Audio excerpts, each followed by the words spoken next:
কিছু সাধারণ জিনিস একটু ইউনিকভাবে বানালে সেটা কিন্তু অনেক অসাধারণ হয়ে ওঠে। সেই রকমই একটা রেসিপি তোমাদের সঙ্গে শেয়ার করছি। কয়েকটা পটল নিয়েছি।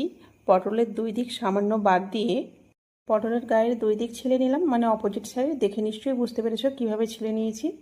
পটলের গায়ের পাতলা অংশগুলো ছুরির সাহায্যে ঘষে নিয়ে দুই সাইড ছুরির সাহায্যে কাট করে নিয়েছি। দেখে নিশ্চয়ই বুঝতে পেরেছ কিছু বেসিক মশলা আমি পটলের গায়ে মাখিয়ে নিচ্ছি। সামান্য পরিমাণ লবণ, ধনে, জিরে, হলুদ, লঙ্কার গুঁড়ো। এই মশলাগুলো মাখিয়ে কড়ার মধ্যে পরিমাণ মতো তেল দিয়ে তেলটা হালকা গরম হলে ওই পটলগুলো দিয়ে ঢাকনা দিয়ে লো হিটে 2 মিনিট রাখবো। 2 মিনিট পর ঢাকনাটা খুলে পটলটা উল্টে দিয়ে আরও 2 মিনিট ঢাকনা দিয়ে রাখবো। এইভাবে পটলটা যখন সেদ্ধ হয়ে যাবে ওই সময় একটা কুচি করা পেঁয়াজ দিয়ে মিডিয়াম হিটে বেশ লাল লাল করে ভেজে নেব। খুন্তির সাহায্যে পটলের মাঝের অংশটা একটু চেপে চেপে দিলে ভিতরের জলগুলো বাড়িয়ে যাবে।